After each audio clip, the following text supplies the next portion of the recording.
sangat kula takzimaken Kiai Haji Mustofa Bisri sedanten keluarga Kiai Haji Yahya dan semua keluarga besar Bani Mbah Bisri Mustofa. Ingkang sangat kula hormati Profesor Dr. Al Habib Said Aqil Al Munawwar. Beliau adalah profesor ahli hadis juga sekaligus ahli tafsir yang sangat kita hormati, sedanten yang hadir kita hormati. Mari bersama-sama nikmati audisi ini. Jadi ini saya digambar Mbah Mus untuk audisi. Jadi saya lulus apa enggak ya enggak tahu. Tapi saya pastikan tadi kalau Profesor Said Aqil Al Munawwar fasih membaca Al-Quran, saya akan menjadi kompetitornya, akan fasih memaknai tafsir Quran. Karena saya sudah tidak mungkin bersaing di suara. Orang tahu semua kalau suara saya itu jelek. Mungkin Allah mau bagi-bagi rezeki. Jadi kalau saya suaranya bagus, nanti tidak diundang jadi mufassir, diundang jadi penyanyi hadroh. Jadi sudah itu saya nikmati saja. Begini, saya dari awal itu sudah saya perkirakan. Jadi kalau nasib saya baik, itu kalau kalian tidak paham, itu akan ngomong gini, wah ilmunya Gus Bak tinggi, sehingga kita tidak paham. Itu kalau nasib sedang baik. Kalau nasib saya buruk, itu minim artikulatif, sehingga menjelaskannya bulat. Itu pasti nggak pinter orangnya, karena menerangkan saja tidak mudah apa? Difahami. Tapi kalau nasib sedang baik, sampaiannya nggak paham, malah muji ilmu saya yang tinggi. Padahal kadang nggak memahamkan, memang rumusnya itu salah, sehingga bulat. Tapi insya Allah nasib saya malam ini baik. Begini, saya dulu pernah berdoa berkali-kali sama Allah SWT bahwa saya ingin membaca Quran itu fasih fil makna. Fasih itu artinya jelas, runtutan logikanya jelas. Jika barokahnya fase itu logika Quran atau logika yang dibangun Quran itu menjadi benar-benar logika yang diterima siapa saja, termasuk diterima oleh orang kafir.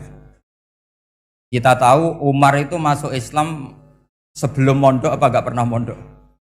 Sebelum mondok, enggak pernah beliau ngaji tafsir. Enggak pernah mondok. Tapi beliau dengar Quran itu paham. Karena logika yang diutarakan Quran itu logika sesuai fitrah salimah. Sesuai akal yang apa? Sehat. Saya di mana-mana cerita karena ini kebanggaan para mufassir. Ketika Jubair bin Mut'im bin Adi menceritakan bapaknya yaitu Mut'im bin Adi. Beliau adalah orang yang sangat pintar sekali sehingga didelegasikan oleh kafir Quraisy untuk jadi negosiator di Asra Badrin. Jadi perang Badar itu kan ada Asra Badrin, orang-orang kafir yang ditawar Islam. Kemudian orang ini diutus untuk jadi negosiator. Singkat cerita pas datang ke Madinah, pas Rasulullah SAW baca surat Wattur wa kitabim mastur fi raqim mansur sampai ayat am khuliqu min ghairi syai'in am humul khaliqun. Sampai ayat am khalaqus samawati wal ard. Di ayat itu Allah menceritakan kalau Tuhan-Tuhan yang kamu anggap Tuhan itu sebagai Tuhan, misalnya Lata, Uzza, Manat, enggak apa-apa kata Allah. Tapi kata Allah saya minta bukti prestasi mereka apa kalau sebagai Tuhan itu. Apakah pernah ikut menciptakan langit bumi? Atau kalau enggak bisa menciptakan urun kata Allah. Urun semen sak-sak kata Allah. Penting urun. Sehingga logika lalu terbangun, prestasinya apa? Tuhan-Tuhan yang kami tuhankan itu. Kata Allah, Qul ara'aytum ma tad'una min dunillah aruni madza khalaqu minal ardi am lahum syirkun fis samawati. Kalau mereka Tuhan, tunjukkan prestasinya ke saya, kata Allah. Apakah mereka terlibat dalam penciptaan langit dan bumi? Atau kalau nggak bisa menciptakan 100%, kata Allah setidaknya urun. Ya, tadi urun semen, am lahum syirkun fis samawati. Syirkun maknanya urunan. Lalu ketuhanan berhala, Uzza dan sebagainya batal karena ayat ini. Orang kafir berpikir wah ini tidak Tuhan karena nggak punya prestasi apa-apa. Lalu mereka secara ekstrim malah berpikir ateisme, tidak mengakui adanya Tuhan. Kalau nggak diakui adanya Tuhan, berarti alam raya ini dimulai dari ketiadaan. Logikanya berarti begini, hadhil maujudat khalaqahal adam. Langit yang karuan wujud, bumi yang karuan wujud, hewan-hewan yang karuan wujud, matahari, rembulan, lautan semuanya wujud. Kemudian semua maujudat ini dirumuskan khalaqahal adam, diciptakan oleh ketiadaan. Pertanyaannya adalah mahwal junun asyaddu min hada. Kegilaan apa yang lebih parah ketimbang ini? Karena sesuatu yang wujud dimulai dari sesuatu yang tidak wujud. Berarti sama dengan mengatakan hadhil maujudat khalaqahal adam. Semua yang enggak ada ini diciptakan oleh sesuatu yang enggak ada. Jadi semua yang ada diciptakan oleh sesuatu yang enggak ada. Maka Quran ketika ngendikan am khuliqu min ghairi syai'in. Apakah kalian semua atau mereka semua diciptakan min ghairi syai'in, min ghairi khaliqin maujudin. Saya ngecek di beberapa tafsir termasuk bukan kitab tafsir tapi maknanya sama seperti di Ihya. Masa alam raya seindah ini, seeksistensi ini, senyata ini kemudian diciptakan oleh sesuatu yang tidak. Mereka akhirnya mikir, ya harus diciptakan oleh sesuatu yang ada.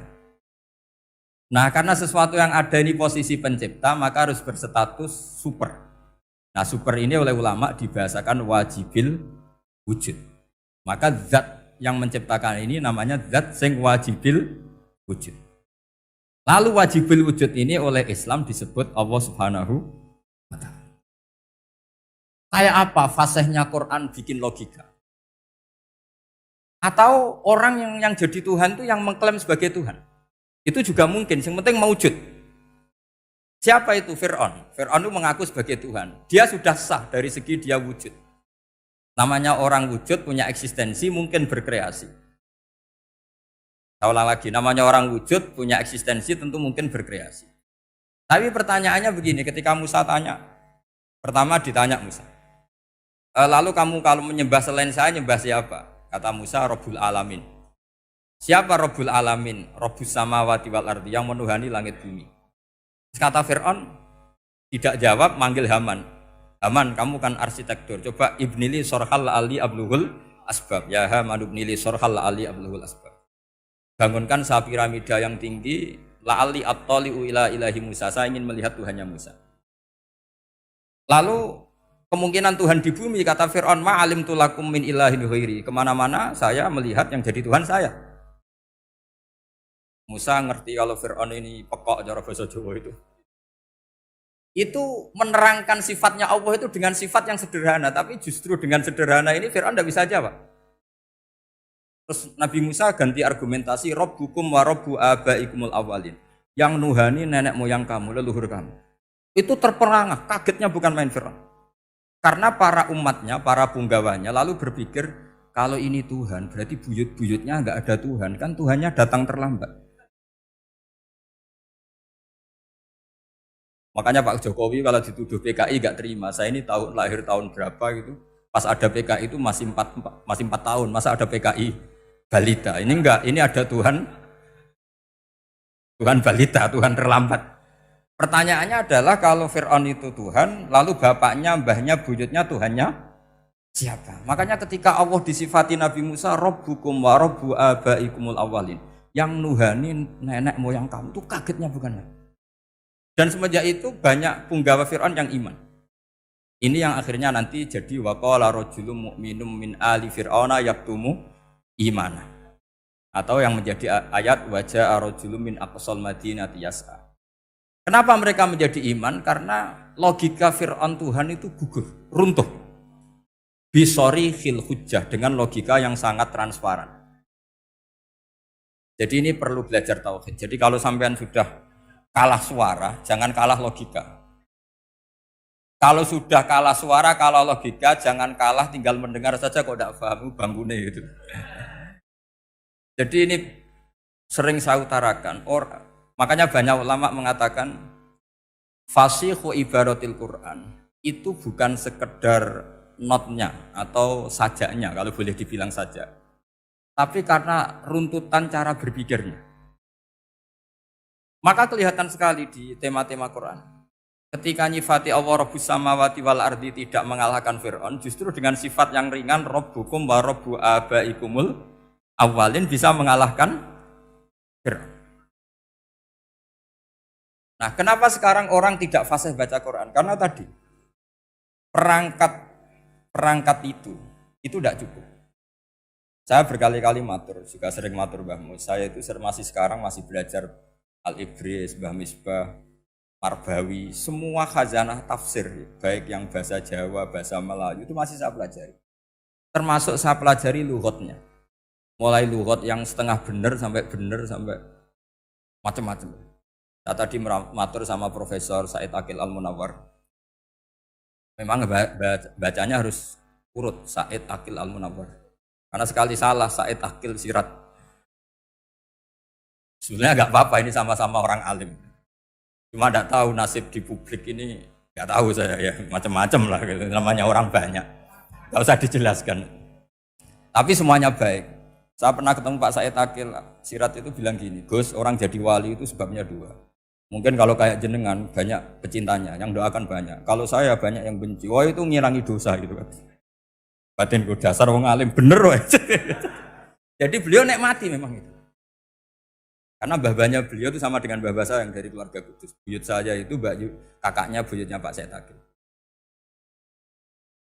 Jadi makanya jangan pernah benci orang alim. Orang alim bulet atau kayak opo itu masih saja punya alasan. Saya itu dengar Kiai Bisri, cerita Kiai Bisri itu tidak ada yang serius. Dulu ketika ada polemik haji yang mu'alim, itu orang kumpul semua di sini. Kata Kiai Bisri, sudah nunggu Mbah Fadl. Mbah Fadl sudah di rumah. Ngiranya orang itu ya Mbah Fadl rawuh dileteh. Lama Mbah Fadl tidak datang. Loh Kiai Bisri, Mbah Fadl tidak datang. Ya di rumah. Lah mana kok tidak ada? Ya di rumahnya sendiri. Karena beliau nggak pernah bilang di rumahnya. Orang saja yang kepikiran kalau itu rumah leteh. Itu mirip seperti guyonannya Rasulullah SAW. Nabi itu kalau guyon itu tidak pernah bohong. Makanya di tiba itu disebut wayam zahu wala yaqulu illa haqqan. Nabi itu ya guyon, tapi nggak pernah bohong. Yang bohong kan khayal kamu. Masyhur itu ada orang sepuh sowan Nabi. Di kitab saya itu perempuan, tapi di beberapa kitab lelaki. Saya tidak tahu pastinya berapa. Biasanya ahli hadis mentahmilkan taat dudul kisoten atau taat dudul wakiaten.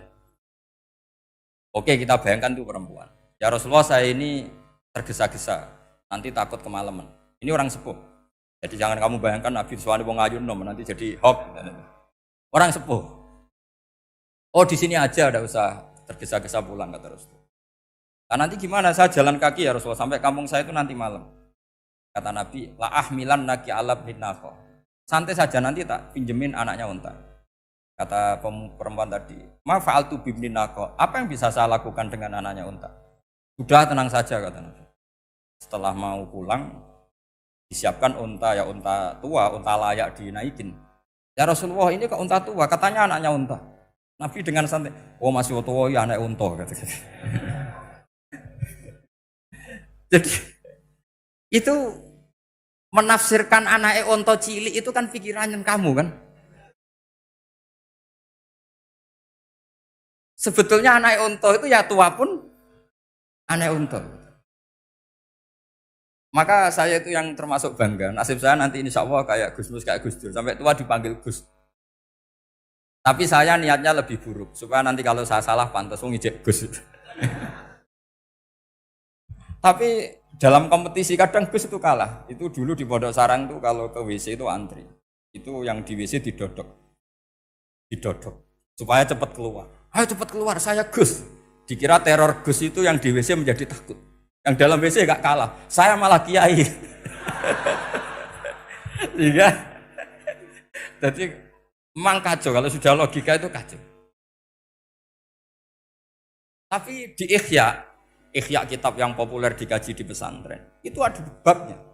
Qodiyat itu pengarang tentang betapa wajibnya takzim sama Rasulullah. Tapi punya bab mizahun Nabi, guyonan-guyonannya anjing. Cuma Nabi seninya tadi, wala yaqulu illa haqqan. Meskipun guyon itu enggak pernah bohong, itu butuh seni itu. Bohong guyon tapi tidak pernah. Tapi umatnya ada saja yang pernah niru, ya termasuk Kiai Bisri tadi. Sudah nunggu Mbah Fadl, sudah di dalam. Ketika ditunggu ternyata ya dalamnya Mbah Fadl sendiri, bukan di dalam apa? Ada seorang raja yang gemar kawin karena orang Arab gemar kawin. Itu setiap ada perempuan cantik ingin dinikah. Nikah itu masih baik, jadi sama ndak usah anti. Soal kamu dengki sama orang poligami itu ya hasut gitu. Yang layak biar poligami, asal ada yang mau dan siap-siap ada tambah satu, hilang satu. Biasanya kan gitu. Singkat cerita dia itu cinta sama seorang perempuan. Nah perempuan itu ditanya-tanyakan sama pemuda situ ajudan dia. Gimana saya boleh nikah itu?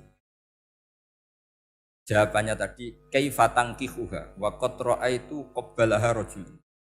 Kok kamu nikahi gimana? Saya pernah melihat dia itu dicium seorang lelaki. Kamu itu seorang raja, masa nikahi perempuan yang pernah dicium seorang lelaki? Wah itu miso-miso raja. Udah, enggak. Saya ini raja muslim soleh, masa nikahi orang yang pernah dicium lelaki? Suatu saat si pemuda ini menikahi perempuan itu. Mangkelnya bukan main, karena dia saingan sama raja, gak mungkin menang. Satu-satunya menang itu bikin hoax tadi itu.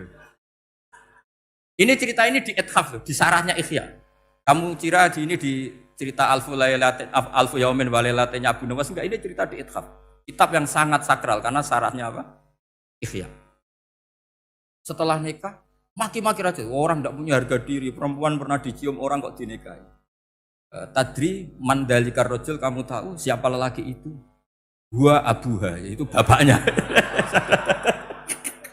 Oh terajan wasem, enggak ngerti gue gitu. Jadi apa? Kiai-kiai dulu itu rileks. Jika saya datang ke sini ketika diminta sama Mbak Mus, sebenarnya nggak diminta, diperintahkan. Karena pasti pakai agak-agak otoriter gitu. Karena di atas kita, jauh di atas kita. Mbah Mun guru saja manggil beliau Lek. Karena kita tahu Mbah Mus punya ibu, ibunya itu binti Khalil Harun. Mbah Khalil itu, saya punya manakibnya banyak tentang Mbah Khalil Harun. Jadi beliau itu adiknya Umar Harun. Mbah Umar Harun itu dulu alim-alimnya Ki Sarang, setelah Mbah Ghazali itu Mbah Umar Harun. Termasuk Mbah Khalil Harun yang ngaji sama kakaknya Umar Harun. Setelah beliau alim alama, singkat cerita setelah menyelesaikan pendidikan, pindah ke Kasingan itu dibawain santri oleh kakaknya, namanya Umar Harun. Nah, Mbah Harun itu punya istri namanya Mbah Sinto, itu saudaranya Mbah Ghazali. Makanya Mbah Mun manggil Mbah Mus itu Lek, karena Mbah Mun ke Mbah Ghazali itu Mbah Mun Nyai Mahmudah binti Ahmad. Ahmad ini bin Su'aib. Su'aib ini juga menantunya Mbah Ghazali. Terus Mbah Ghazali, berarti Mbah Mun dari Mbah Ghazali generasi kelima. Kalau Mbah Mus kira-kira ya Mbah Mus, Nyai Bisri, Mbah Khalil. Nah, Nyai Sinto ini sudah saudaranya apa? Mbah Ghazali. Berarti Mbah Mun dengan Gus Mus itu kalah satu tokoh di urutan nasab. Makanya manggil apa? Tapi Mbah Mus orang baik, tidak pernah manfaatkan itu. Yang sering manfaatkan Mbah Nawawi itu. Karena pernah sepuh itu, wah sembrono kalau sama saya itu. Saya di mana-mana itu digosipkan murid beliau. Ya saya ikhlas saja, itu satu-satunya harga diri Mbah Nawawi, ya saya ikhlas. Saya ikhlasnya. Jadi karena memang saya manggil beliau juga memang pernah nyembah. Buyut saya kandung itu namanya Maimunah, itu mbaknya Mbah Dowi. Jadi saya ini juga Bani Lasem. Buyut saya kandung namanya Maimunah, istrinya Mbah Umar bin Arabi. Melahirkan mbah saya sampai ibu saya sampai saya. Saya teruskan. Jadi cobalah Quran itu dibaca secara fasih. Kalau ingin baca fasih caranya gimana? Kamu harus belajar balaghah, belajar lisanul Arab, belajar mantek, belajar logika. Kalau logika itu tidak sampai, cari muhalnya. Ini fatwanya Said Robdon Al-Buti, juga fatwanya semua ulama usul fikih. Saya ulang lagi ya, kalau logika kamu nggak paham, cari sisi muhalnya. Saya ulang lagi, cari sisi. Misalnya kamu angan-angan tentang Allah nggak dok. Sedurungnya Allah itu sopo. Misalnya kamu angan-angan gitu. Sama agama tentu itu dilarang, tapi orang filsafat tetap saja nyari itu. Lalu hentikan pencarian itu, yaitu tadi katakan saja hadhil maujudat yastakhilu ayyakhluqahal adam. Sesuatu yang maujud tentu enggak mungkin disebabkan oleh sesuatu yang tidak ada. Fa innal adama la yu'athiru aslan wa la yakhluqu aslan. namanya sesuatu yang enggak ada pasti tidak berstatus pencipta. Namanya saja enggak ada. Akhirnya la buddha min ayyasbiqa hadzal alam maujudun. Maka alam ini harus didahului sesuatu yang maujud. Lah maujud ini yang oleh Islam disebut Allah Subhanahu wa taala. Sudah selesai di sini. Tinggal delok TV, tinggal ngopi, turu sampai setannya setruk karena nunggu mau bikin was-was itu lagi. Loh, saya itu termasuk kiai paling sering lihat sinetron. Kadang ya lihat Mak Lampir itu sering sekali. Sampai istri saya itu protes, Gus, dengan kata orang banyak orang alim kok senengan itu Mak Lampir. Karena setan mau menggoda saya tentang berpikir Allah. Jadi dia ngenteni. Kok malah mikir Mak Lampir gitu. Setelah lihat Mak Lampir biasanya saya itu lapar, terus makan. Habis makan tidur. Setannya masih nunggu mau was-was. Ternyata saya habis bangun ngopi lagi.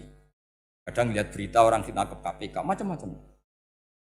Ini penting saya utarakan supaya setan itu tidak menang. Jadi ciri utama setan itu kata Rasulullah SAW, setan ini goda umatku, hadhil jibal khalaqaha Allah, hadhil ardo khalaqaha Allah, hadhil bihar khalaqaha Allah, faman khalaqaha Allah. Itu makanya banyak orang jurusan filsafat keblinger karena tanya Allah itu siapa.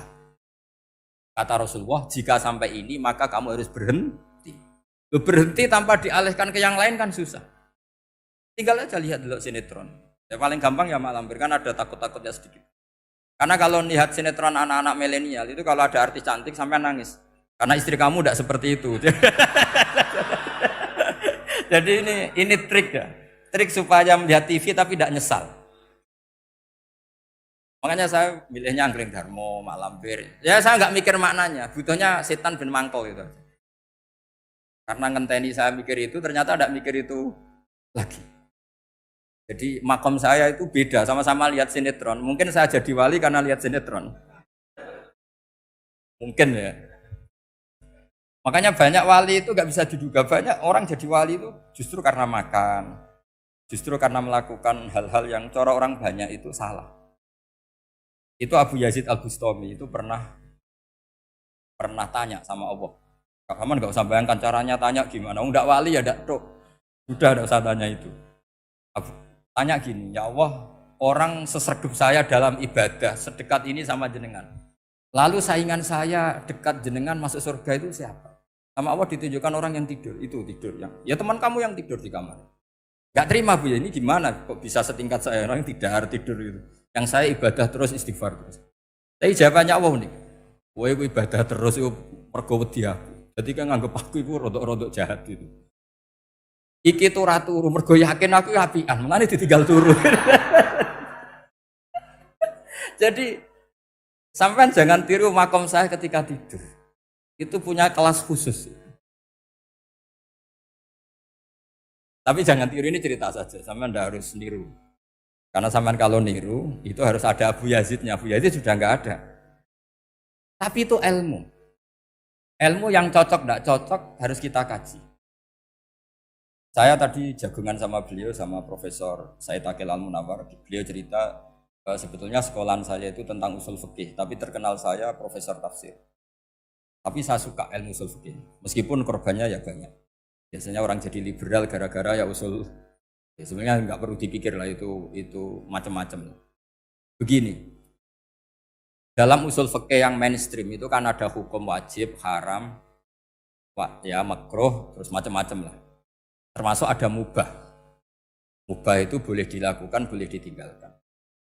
Dalam ilmu usul fikih sebetulnya definisi mubah boleh dilakukan, boleh ditinggalkan itu salah. Karena begini, setiap Anda melakukan sesuatu yang mubah, pasti di saat itu meninggalkan sesuatu yang haram. Saya ulang lagi ya. Itsma min mubahin illa wa yatahaqqaqu bihi tarku haramimma. Semua teks di Lubul Usul seperti itu. Memang saya hafalkan karena ini cara saya jadi wali yang mudah murah. Itsma min mubahin illa wa yatahaqqaqu bihi tarku haramimma. Fayatahaqqaqu bisukun tarkul qatli wa bisukut tarkul qadzaf. Terus beliau membuat sekian contoh. Hukum mubah itu kata ulama yang lain kan boleh dilakukan, boleh ditinggal. Itu tidak benar. Mubah itu ya wajib. Karena setiap kita melakukan mubah, maka saat itu berarti kita meninggalkan barang haram. Coba orang tidur itu artinya apa? tidak zina, tidak maling, tidak selingkuh, tidak mabuk. Sampean di pondok nikmati jagongan, rokokan, ngopi. Artinya nikmati rokok, nikmati kopi, tidak menikmati tontonan di bar. Makanya kita berharap malaikat itu belajar usul fikih sehingga ketika kita rokok di pondok dilihat hada taroka melihat bar, wahada taroka melihat dangdutan, wahada. Jangan sampai malaikat bilang gini, dasar kere rakra delok. Itu repot kalau sampai begitu. Nah, kalau mubah itu artinya tarkul haram. Tarkul haram itu wajib apa sunat? Wajib kan? Berarti setiap orang melakukan mubah, hakikatnya melakukan wajib. Dan itu artinya dapat pahala. Salah sampean ngajine ra khatam, dadi nglakoni mubah ku mengira tetap mubah. Maka berbahagialah orang yang ngajinya khatam. Makanya setahu saya kiai-kiai Mbah Mun ya sering guyon. Setahu saya Mbah Mun kalau ketemu Mbah Mus ya guyon terus. Guyonnya ini adalah waminal qutbi kata Imam Ghazali. Qutbu hadzal al-istilzat bil mubahat. Poros agama ini pada akhirnya adalah nikmati sesuatu yang dibolehkan Allah Subhanahu. Orang itu kalau fasik, mau makan siang aja kalau nggak ditemani perempuan cantik nggak bisa makan. Mau jalan-jalan kalau nggak ditemani perempuan cantik nggak bisa jalan-jalan. Kalau kiai-kiai itu enggak. Gojlok-gojlokan gue seneng ira karuan. Dulu terkenalnya Kiai Bisri, Kiai diundang katanya mau ada menteri. Ternyata menterinya ya beliau tidak masak antok di sini. Karena maknanya menteri itu pembantu presiden. Semua kita adalah bantu presiden terlaksananya kedamaian itu. Loh iya kan? Saya berkali-kali ngomong di mana-mana. Apa artinya menteri pertanian kalau kita tidak nanam padi? Bok pinternya kayak apa tetap nggak ada ketahanan pangan. Sekarang menjadi ketahanan pangan itu rumusnya menteri apa karena petani mau nanam padi? Itu hakikatnya membantu presiden dalam ketahanan pangan. Cuma petani lebih keren karena tidak butuh digaji. Kalau menteri ya keren tapi kurang keren karena masih dapat apa? Gaji. Agak tunggalil anak mikir untuk gaji. Nah petani enggak mikir nggak dapat gaji. Oh, itu keren. Lalu rakyat lebih keren dibanding pejabatnya. Memang gitu aturannya begitu. Aturannya begitu. Kamu saja yang kurang syukur. Jadi rakyat tuh gremeng, enak jadi menteri. Ya sudah itu hak kamu. Tapi saya tidak berpikir seperti itu. Maka saya ulang lagi ya. Kenapa saya ngomong seperti ini? Supaya tadi saya sudah bilang, saya sudah enggak menang dalam suara, harus menang dalam logika. Karena ini audisi, ini audisi. Di kabar Mbah Mus, nanti yang menang siapa enggak tahu saya. Tadi Pak Muat, sekarang saya, kemarin Gus Zobur enggak tahu saya. Nanti masuk nominasi apa enggak tahu. Begini, kalau artinya fi'lul mubah itu tarkul haram, saya ulang lagi. Kalau fi'lul mubah itu artinya tarkul, maka mubah ini spesial sespesialnya. Sehingga Allah kadang ngendikan sederhana sekali. Wa min ayatihi manamukum billaili wan nahar. Termasuk ayatnya Allah adalah kamu ditedir tidur malam hari maupun siang hari. Kalau kamu enggak malam hari, subuh hari, pagi hari, siang hari. Kenapa dihitung wa min ayatihi? Sekarang kalau ada pakar medis, pakar kesehatan bilang, ini kalau kurang istirahat mati, kalau kurang istirahat jantungan. Berarti tidur adalah menghilangkan penyakit. Obat paling mandi dengan orang rutin tidurnya, itu masih mandi orang rutin tidur. Kamu beli obat harganya 1 miliar, tapi gak pernah tidur 3 hari, tetap taqabbalallahu minna minkum taqabbal ya karim. Maka yang penting itu obatnya apa tidurnya? Tidurnya yang dibantu obat. Tapi kalau obat tok gak dibantu tidur, masih sakit. Berarti penting mana tidur sama obat? Karena penting tidur wa min ayatihi. Orang kayak sampean sering delok YouTube, delok gambar macam-macam. Barokah mana dengan tidur? Wong nak melek mripate delok macam-macam. Barokah tidur. Jadi tidur adalah perlawanan terhadap keinginan melakukan haraman. Saya ulang lagi, tidur itu adalah perlawanan terhadap keinginan melakukan keharaman. Jadi kalau mau tidur nyati gini, ya Allah, siap tidak berangan-angan tentang maksiat terus tidur. Oh itu wa min ayatihi. Jangan kok gak di duit terus ngombe sing akeh ben iso ngantuk. Wah ini tidur yang untuk melawan kemiskinan. Supaya lupa utangnya tidur, lupa kasusnya itu udah akan jadi wali yang seperti itu. Kalau jadi wali tak gugat gitu. Nah, sehingga karena mubah itu tarkul haram, Allah itu sering menghitung ibadah yang super itu halal mubah. Misalnya Allah ngendikan kulu washrobu, kamu harus makan. Sekarang gini, Jaga kesehatan itu wajib enggak? Wajib. Kalau saya tidak sehat tidak bisa ngaji di sini. Apalagi Mbah Mus kalau nggak sehat ditunggu orang se-Indonesia fatwa. Dan di antara cara sehat kamu harus makan. Kalau nggak makan sakit. Lalu makan dengan posisi menyehatkan orang yang bisa fatwa, bisa mulang, bisa macam-macam. Posisi ini super apa tidak super? Super. Maka Allah kadang sederhana ngendikan ibadah itu kulu wasrobu jom kowe yo mangan yo. Tapi ayat ini menjadi tidak hebat kalau dibaca orang tidak pernah ngaji, nggak pernah ngaji usul fikih. Pangeran piye to? Dirimo ngongkon mangan kowe dikongkokno kulu. Wis ora usah ngono ya wis mangan. Rusak Quran kena makna niku rusak.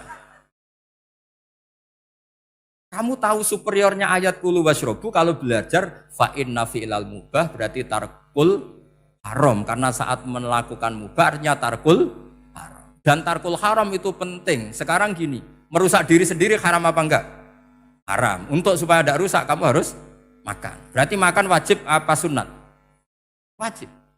Terus yang haram itu kalau tulung piring dintekno. Nah, dengan cara pemaknaan seperti ini, Quran akan superior. Bahkan di ayat-ayat yang kelihatannya sederhana, kulu wasrobu, wala tusrifu. Ketika Nabi Musa dimenangkan mengalahkan Fir'aun, itu Allah firman pertama gitu, kamu harus makan mimma rozaqnakum. Cuma syaratnya wala tatghaw fihi fayakhilla alaikum ghadab. Kalau kamu berlebihan nanti dapat ghadab saya. Nah, khawatir saya kalau ilmu ini sudah hilang, terus ayat-ayat yang biasa tentang kemanusiaan dikira biasa. Padahal ayat ini super, misalnya nikah. Nikah itu oleh Allah, perempuan yang kita nikahin, itu oleh Allah disebut surga. Saya punya bukti, misalnya gini ayat ya, wala tangkihul musyrikati hatta yu'min, wala amatum mu'minatun khairum min musyrikati walau a'jabatkum. Terus-terusannya ayat, wala tangkihul musyrikina hatta yu'minu. Wala abdu mu'minun khairum min musyriki walau a'jabakum. Terusannya ayat ulaika yad'una ilan nar. Para musyrikah yang ingin kamu nikahi karena mereka non muslim atau kafirah atau musyrikah itu hanya mengajak kamu masuk neraka. Maksudnya ngajak itu kan bisa saja kamu tertarik perempuan tadi sampai kompromi merubah akidah kah? Terusannya ayat wallahu yad'u ilal jannah. Harusnya dengan perbandingan kamu jangan menikahi musyrikah. Logika perbandingannya kan wawaw yad'u ila nikahil mu'minah. Saya ulang lagi, harusnya muqabalahnya kan wawaw yad'u ila nikahil mu'minah. Allah mengajak kamu supaya menikahi mu'minah. Tapi kata mu'minah sama Allah diganti wawaw yad'u ilal jannah. Allah mengajak kamu masuk surga. Ila nikahil mu'minah. Artinya gini, setiap kamu hubungan intim sama istri kamu, itu adalah menjadi kamu tidak zina. Jadi kalau kamu tidak zina, barokahnya istri kamu ini penopang kamu masuk surga. Makanya Rasulullah pernah ditanya, ibadah itu apa saja? Tapi secara ringan diantara jawabannya, wa fi buti ahadikum shadaqah. Sudah kamu ngumpul istri kamu itu ya ibadah. Terus kata sahabat-sahabat, ya Rasulullah ayati ahaduna syahwatahu wa walahu ajrun. Yang benar saja Rasulullah, masa urusan gitu dapat pahala gitu. Tapi jawabannya ya enteng, alai salawaduha fi haramin aka'ana alai wisrun. Kalau dia salah yang dikeloni kan ya dosa. Berarti kalau ngeloni yang benar juga pahala. Berarti istri kamu itu jannah surga. Cuma jannah yang agak aneh karena rewel itu agak aneh. Jadi itu jannah yang agak aneh. Maka supaya jannah ini tidak aneh, kata Rasulullah itu cara bersuami istri itu, kata Rasulullah halla jariyatan tula ibuka wa tula ibuka. Sebagian riwayat halla jariyatan tudhahikuha wa tudhahikuka. Kamu cari perempuan yang gampang guyon, gampang rileks. Mula abah itu rileks, mudhahaka ya rileks. Saya berkali-kali cerita, saya ini termasuk orang yang nggak pernah diskusi penting sama istri saya. Karena takut tegang. Biasanya kalau tegang itu yang suaminya kalah. Jadi saya itu nggak pernah diskusi penting. Saya kemarin mau ke Pasuruan ya, mau ke Peloso itu ditanya, mau kemana? Ya tidak tahu. Terus pulangnya kapan? Ya enggak tahu. Wong kok rohan. Ya saya senang saja. Enggak roh itu artinya kan bodoh. Orang bodoh itu enggak mukallaf, artinya enggak dosa kata saya. Jadi saya ngambil hikmahnya saja. Ditakoki kok jawabannya ora jelas. Ora jelas itu misteri. Memang dunia itu penuh misteri. Pokoknya tak itu. Pokoknya yang kira-kira itu jadi tidak penting. Rasulullah tuh kalau debat sama istrinya ya milih gitu, milih mula abah mudhahaka. Saya punya sekian cerita betapa Rasulullah itu rileks ngadepin cemburu-cemburunan. Sayyidah Khadijah tentu orang yang super bagi Rasulullah.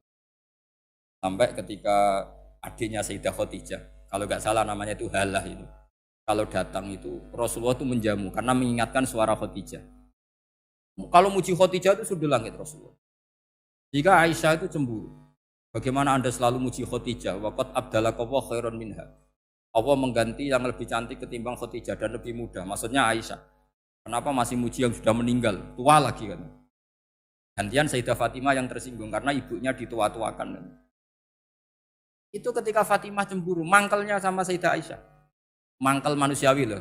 Gak usah kamu jadi Syiah terus benci Aisyah itu. Karena kalau kamu jadi benci Aisyah berarti kamu nganggap Aisyah itu salah. Dan itu efeknya di Rasulullah, berarti Rasulullah milih istri yang salah. Makanya kita ini madzhabnya ahli sunnah. Abu Bakar tidak mal'un. Kenapa tidak mal'un? Kalau kamu bilang Abu Bakar mal'un berarti Rasulullah salah pilih teman. Umar tidak mal'un karena Rasulullah pasti milih teman yang benar. Begitu juga milih istri yang dalilnya tidak usah jauh-jauh. At-thayyibatu lit-thayyibi. At-yabut thayyib tentu Rasulullah. Berarti istrinya pasti thayyibah. Jadi madzhab ahli sunnah dalam madzhab sing jelas-jelas min baini farsi wa damil labanan khalisan sa'iwal lisyari. Jadi kalau kamu cari logika gampang saja. Nabi itu thayyib, bahkan at-yabut thayyib. Padahal kata Allah at-thayyibatu lit-thayyibi. Ya jelas ya. Jadi ini tidak usah dimasukkan hati tentang konfliknya Aisyah dan Fatimah, itu biasa saja. Yang satu bela ibunya, yang satu bela dirinya. Sebenarnya Aisyah itu nggak niat ngeritik Khadijah, ingin diperhatikan Rasulullah saja. Terus ketika Sayyidah Fatimah matur ya Rasulullah saya supaya ngalahkan Aisyah itu gimana? Karena ibu saya sudah meninggal, ya memang cantik dia, muda dia. Dan tahu betul orang kalau Nabi itu sangat mencintai Aisyah. Kata Rasulullah, bilang gini saja, tetap hebat ibu saya. Karena ibu saya dapat Rasulullah rondo untuk Joko. Kowe ayu kaya apa, iku untuk dudo. Jadi rileks saja Rasulullah. Akhirnya, ya semenjak itu enggak ngeritik lagi. Bahaya ini kalau ngeritik. Khadijah itu kan sudah umur 40 tahun. Janda dapat Joko. Aisyah perawan untuk dudo. Keren mana? Keren Khadijah. Jadi tidak semua masalah itu Nabi itu menyelesaikan cara ekstrim. Nabi itu biasa mula apa? Santai rileks. Nah, kalau para mbak-mbak ini ingin jadi surga yang enggak aneh, syaratnya jangan rewel karena di surga itu enggak boleh ada orang rewel. Tapi kalau enggak rewel sementara suami kamu enggak benar, ini namanya goblok. Maka kata Mbak Mun kalau ngijazahi santri-santrinya, "Dong bojomu kudu rewel, enggak ngono fakir," kata Mbak Mun. Tapi santri yang di belakang gremeng, "Iya, Mbah, nak fakir, nak jantungan mati." Makanya sering itu. Jadi di antara ulumil Quran itu ada istilah maudhi'ul mudmar mengganti maudhi'ud dhamir atau maudhi'ul lafzi menggantikan lafdzan akhar. Itu memang agak jadi medhi ilmu tafsir. Tapi bagi pelakunya itu menjadi gampang. Ya tadi, ketika Allah melarang nikah hal musyrikah, saya ulang lagi. Ketika Allah melarang nikah hal musyrikah, normalnya perbandingannya kan wallahu yad'u ila nikahil mu'minah. Tapi sama Allah digenti, wallahu yad'u ilal jannah. Itu menunjukkan bahwa nikahul mukminah adalah al jannah. Karena kamu hubungan intim ya ibadah. Diwamuk kowe sabar ya ibadah. Nafakoi ya ibadah. Neng-nengan kejahatan senjata juga ibadah. Seru Bang, neng-nengan itu seru. Karena memang di antara sistem tubuh kita itu butuh masa-masa jeda. Itu mari cerdas. Karena tubuh kita ini tidak hanya butuh seneng, tapi juga butuh susah. Susah itu melahirkan kearifan. Jajal bojomu tahu minggat, mesti kearifan kamu meningkat. Jadi minggat itu ya penting. Nikmati saja. Udah ini saya nggak ngajari keburukan. Memang seperti itu. Nah saya berharap ilmu usul fikih ini tidak boleh hilang. Karena dengan ilmu usul fikih kita tahu mubah adalah tarkul haram dan tarkul haram adalah wajib. Maka Allah sering sekali membicarakan sesuatu yang mubah itu superior. Kayak tadi wa min ayatihi manamukum billaili wan nahar. Termasuk ayatnya Allah adalah kami itu tidur. Cara berpikir tadi, kalau saya tidak tidur sakit, kalau sakit habis biaya banyak. Sementara tidur hanya butuh seperti ini. Betapa baiknya Allah. Dengan tidur bisa menjaga kesehatan yang kalau tidak dijaga berbiaya tinggi. Berarti dan naumul ibadah. Ulama bilang tidur itu ibadah kalau niatnya litaqawi alal ibadah. Enak wae blojo turu lah itu sing masalah. Tapi tentu ilmu itu ada pembanding. Sekarang ketika kamu tidur itu tarkul wajib apa tarkul haram lah itu masalahnya. Seringnya kamu itu tarkul wajib. Wae mulang turu. Wae ngantor wong kerja turu. Lah itu tarkul haram apa tarkul wajib? Tarkul wajib. Kalau tarkul wajib berarti status tidur kamu haram. Sudah pinter ini sudah maju ini sudah maju. Jadi saya belajar usul fikih lagi-lagi karena untuk menjadi mufassir itu harus menguasai balaghah, menguasai usul fikih, menguasai lisanul arabi. Nah, lisanul arabi yang sering saya contohkan berkali-kali. Saya punya kitab namanya Ar-Risalah. Orisinil karangannya Imam Syafi'i. Saya baca beberapa kali khatam. Juga saya beberapa kali bacakan santri. Itu kalau memaknai Quran secara lisanul arabi itu gampang sekali. Gampang sekali. Ketika Imam Syafi'i mengatakan kamu boleh tayamum ketika bepergian dan saat bepergian itu tidak menemukan air. Syaratnya kamu tolabul ma, cari-cari dulu. Ketika ditanya sama ashabus Syafi'i, kenapa harus cari-cari dulu? Jawabannya enteng. Li'anna Allah ta'ala yaqul falam tajidu ma'an wala yuqalu liman lam yatlub lam yajid. Karena Allah ngendikan kemudian kamu tidak menemukan air. Di mana-mana tidak menemukan setelah mencari. Kalau belum mencari namanya tidak tahu. Jadi dari kata falam tajidumaan kemudian kamu tidak menemukan. Tidak menemukan berarti apa? Setelah mencari. Sehingga beliau mensyaratkan dicari-cari dulu, baru berkesimpulan tidak menemukan. Nah setelah tidak menemukan kamu baru boleh tayamum. Segampang itu ilmu usul fikih di depan Imam Syafi'i. Ulumul Quran dianalisis dengan usul fikih. Ketika ditanya, kenapa Anda mensyaratkan nikah itu pakai wali? Ayatnya apa? Kalau hadisnya jelas, la nikaha illa biwaliyin mursyidin. Ayatnya apa? Imam Syafi'i secara enteng baca ayat fala ta'duluhunna ayyankihna azwajahunna idza tarawdu bainahum bil ma'ruf. Jika wanita yang kamu waleni, saya ulang lagi, jika perempuan yang kamu walikan, misalnya kamu punya anak yang umur 20 tahun ingin nikah sama seseorang. Seseorang ini layak. Ya, misalnya kiai ya apal Alfiyah. Tadi kata Mbah Mus itu muridnya Mbah Khalil Alfiyah diwolak-walik apa? Saking seringnya belajar Alfiyah kata beliau sampai santri apal Alfiyah wolak-walik tapi raro carane jamak kosor. Karena dulu pondoknya mau pondok nahwu. Jadi kayak di ngelirap itu. Tonggone nganti apal fa'ala yaf'ulu fa'lan. Cinone weh apal saking bedino itu ujiane ra selawatan fa'ala yaf'ulu fa'lan wa ma fa'lan wa huwa fa'ilun. Jadi pondok ya macam-macam. Itu saya tadi sampai mana itu? Tentang apa? Wali nikah tadi. Di bab fikih, saya ulang lagi di bab fikih. Itu kata Allah, jika perempuan yang kamu walikan itu ingin nikah, fala ta'duluhunna, jangan kamu larang. Kata Imam Syafi'i, kalau seorang wali tidak punya hak mewalikan, maka larangan jangan menghalangi itu tidak ada gunanya. Misalnya gini, Zaid itu tidak punya utang saya ulang lagi, Zaid tidak punya utang saya. Memang ini ilmu logika, Zaid tidak punya utang saya. Terus sampean bilang ke saya gini, Gus Bah, Zaid ojo tageh. Itu omongannya wong aneh apa enggak? Aneh kan? Tapi kalau Zaid punya utang saya 1 juta, terus kamu menasihati saya, Gus Zaid ojo tageh. Benar apa enggak? Wali itu punya hak melarang. Saya ulang lagi, wali berarti punya hak melarang putrinya tidak nikah. Jika diperintahkan Allah, kamu jangan pernah melarang. Berarti punya hak melarang. Kayak tadi, Gus ojo tageh, berarti aku dia hak nageh. Misalnya otoritas bandara ATR, pesawat Boeing sekian-sekian Lion, bolehkan landing di sini. Karena operatornya punya hak melarang. Juga punya hak mengizinkan. Tapi kalau orang lain kamu bilangin, pesawat Lion nggak boleh landing di Semarang. Orang lain yang nggak terkait dengan otoritas itu, aneh nggak omongan itu? Aneh. Kalau wali dilarang menghalangi perempuan ingin nikah harus memberi izin maksudnya. maka berarti wali punya hak menikahkan. Paham yang saya maksud? Makanya Imam Syafi'i mensyaratkan seorang perempuan yang nikah harus pakai wali. Jadi segampang itu. Kitab Ar-Risalah menerangkan ulumul Quran. Dan dalam banyak hal ulama dulu itu, makanya saya tadi berjanji, karena Quran itu bisa kamu baca fase, kamu dengerin suara enak ya enak, kamu dengerin logika yang enak ya enak. Jangan sampai kamu udah dua-duanya. Suaranya sudah ada enak, logikanya tidak enak, itu kacau namanya.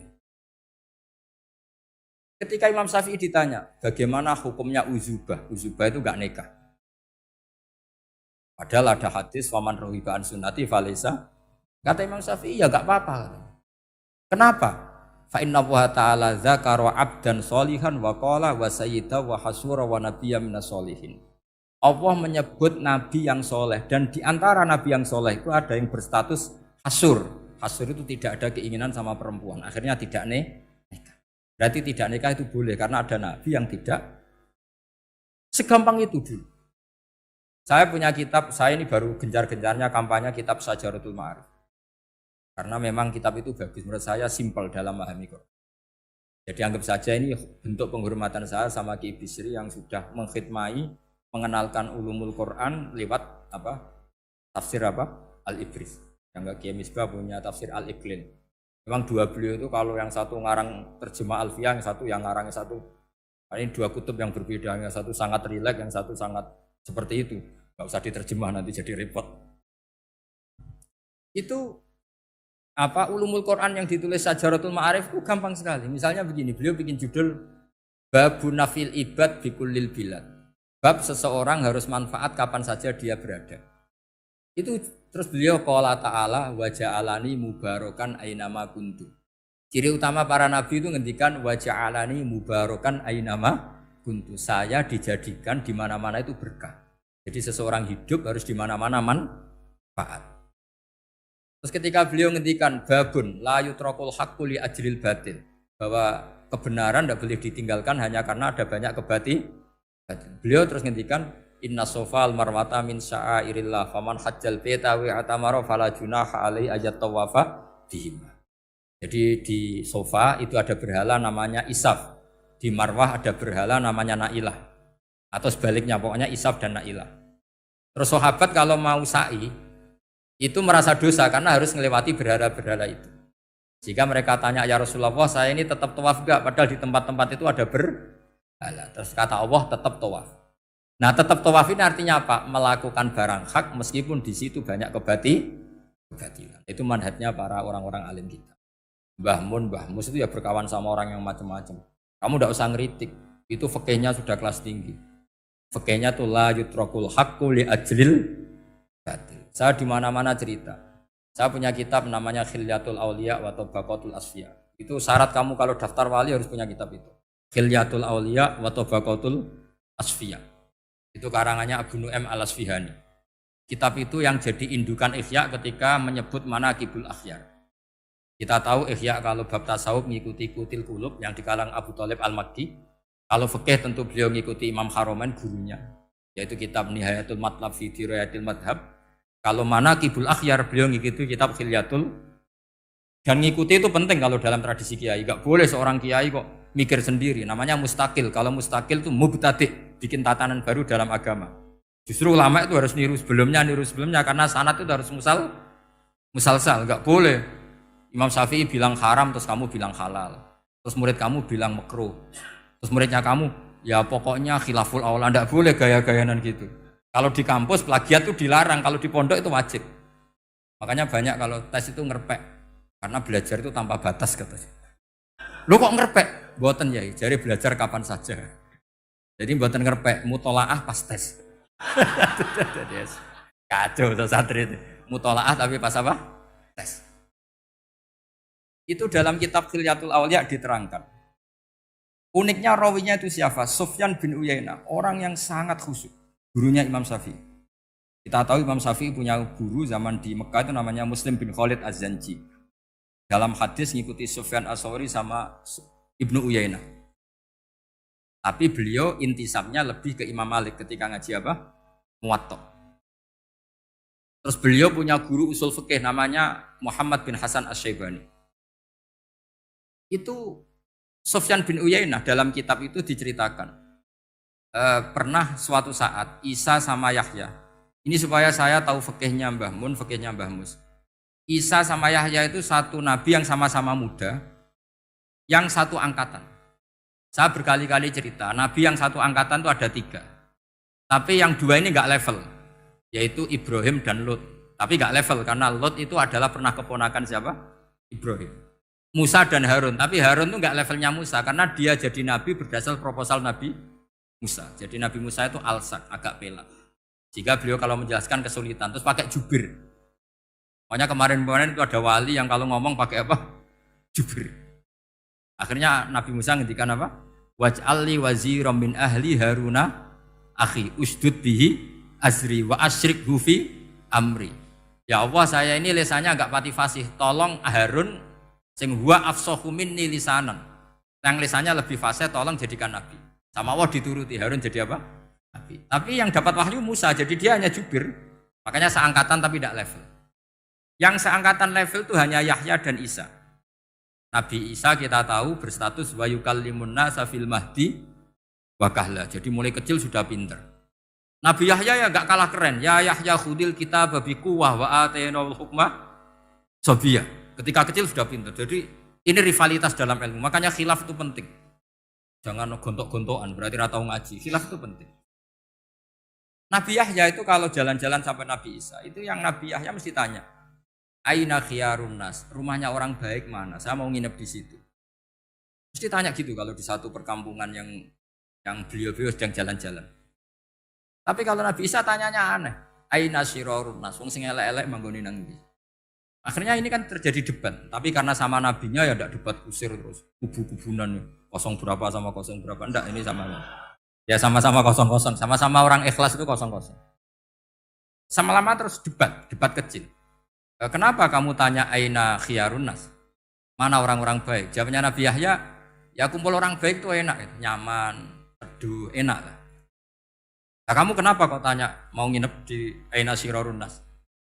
Ana nabiyun, ana tobibun, udawil mardo. Saya ini dokter, nabi itu dokter. Di mana-mana dokternya menunjukkan yang sakit. Kalau Anda peneliti penyakit, cari daerah yang banyak endemik penyakit apa yang daerah sehat? Daerah yang kena endemik. Tapi problemnya Anda sendiri berpenyakit dan kalau ke situ tambah nemen. Ya sama, kalau kamu kira-kira tidak kuat ya jangan kumpul orang yang seperti itu. Kamu tidak kuat kan, malah katut. Tapi fikih-fikih kiai-kiai kita, guru-guru kita, berteman orang macam-macam tenang saja. Karena mereka kekuatan kesalehannya sudah absolut, sudah kuat sekali. Ya tentu bi'aunillah wa bitaufiqih. Jika kamu tidak usah meki para guru-guru kita. Saya pernah didhawuhi Mbah Mun. Ya Jong ya aku wis ketemu Megawati. Piye-piye Indonesia kudu damai. Engko nak tukaran yo repot.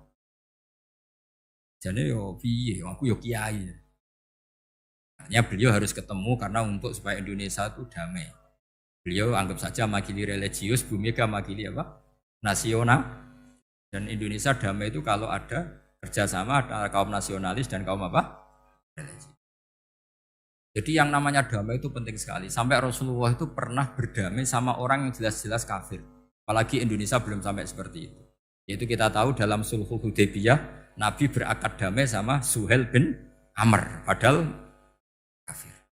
Nah, kalau kamu Qur'annya sudah seperti itu, maka Qur'an itu punya kekuatan yang luar biasa. Ketika Sayyidina Ali konflik sama Sayyidina Muawiyah itu dirumuskan kita berdamai. Setelah kita berdamai, terus ada pertanyaan begini. Lalu orang yang sedang konflik itu nak ketemu raine, roh raine wis ra seneng. Ning dinggon jenenge konflik ketemu raine wis ra seneng. Oke, kita pakai mediator, kata Sayyidina Ali. Akhirnya Sayyidina Ali pakai mediator, Muawiyah pakai mediator. Terus orang Khawarij bilang, dalilnya apa mediator itu? Enggak ada Qur'annya. Itu orang Khawarij. Sama enggak usah tanya, kalau orang sekarang yang apa Gus? Wah itu mari fitnah, itu provokator berarti tanya gitu. Singkat cerita terus Sayyidina Ali itu agak marah. Karena beliau terbentuk oleh Quran. Itu spontan Sayyidina Ali baca ayat wa in khiftum shiqaqa bainihima fab'atsu hakaman min ahli wa hakaman min ahliya. Jika suami istri menghadapi konflik, di mana-mana konflik roh raine kan gak seneng. Maka yang keluarga lelaki kirim mediator, yang keluarga perempuan kirim Terus dari Sayyidina Ali, wa ummatu Muhammad a'dhamu min amri rajulin wa imra'atin. Umatnya Muhammad lebih serius ketimbang urusan lelaki dan perempuan.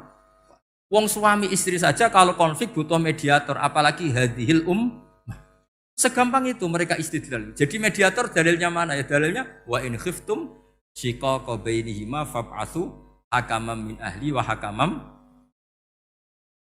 Dulu Quran itu seperti itu. Nah sekarang problemnya Quran itu tidak dikaji seperti itu sehingga fasihul ibarat atau fasihul akli atau balaghatut ta'aqqul itu enggak ada. Makanya saya ini pengagum kitab Ibnu Hajar al-Asqalani yang nyari Bukhari. Kata Ibnu Hajar al-Asqalani, termasuk mukjizatnya Quran adalah al-iltizat al-aqli. Akal itu menjadi nyaman. Itu uniknya yang dicontohkan seperti ngaji saya malam ini. Misalnya, Allah ngendikan am khuliqu min ghairi syai'in. Yang namanya maujudat tentu diciptakan sesuatu yang maujud. Karena akal akan tersiksa ketika dicekoki gini. Hadhil maujudat khalaqahal adam. Tersisa enggak akal kamu sebagai orang waras dicekoki pikiran hadhil maujudat khalaqahal adam. Ini maujudat disebabkan oleh ketiadaan. Mesti kowe ra iso turu. Barang rono kok iso gawe iku piye? Nah, ini yang dimaksud dalam ilmu tasawuf ala bi dzikrillah tatmainnul. Jadi cara tenangnya hati itu macam-macam. Nak wong toreko wis wong kon wiridan. Nak koyo kula rada ahli akal, wis meneng. Alhamdulillah di pangeran sing wujud. Berarti hadil maujudat khalaqahal maujud. Berhubung maujud ini pencipta berstatus super. Super itu dalam agama disebut wajibul wujud atau musabbibul asbab atau kausa primamboh lah sauni-uni. Yang penting itu ora hadil maujudat khalaqahal adam. Makanya kata beliau, Nabi itu bukan sekedar jamal suratan, ganteng secara perawakan secara fisik enggak, tapi juga Nabi punya jamalul akal. Akalnya itu nyaman. Yaitu kita disuruh iman dengan sesuatu yang memang kita nyaman. Seperti kita disuruh iman bahwa alam ini diciptakan oleh Allah, oleh al-mawjud yang super. Kan terus nyaman. Coba kalau kamu diajarin Islam, alam ini yakini yang menciptakan adalah ketiadaan. Oh kamu kuliah sampai profesor, sampai dokter pusing, ini ajaran apa? Sesuatu yang tidak ada, menyebabkan sesuatu yang itu namanya termasuk ajaran ini indah karena ada al-iltizat al-akli. Kenyamanan apa? Berpikir, karena terusnya. Ya saya kira demikian, ini audisinya selesai. Assalamualaikum warahmatullahi wabarakatuh. Allahumma sholli wa sallim ala sayyidina maulana Muhammadin wa ala alihi wa sahbihi asma'in nama ba'du. Ingkang sangat kula hormati, sangat kula takzimaken Kiai Haji Mustafa Bisri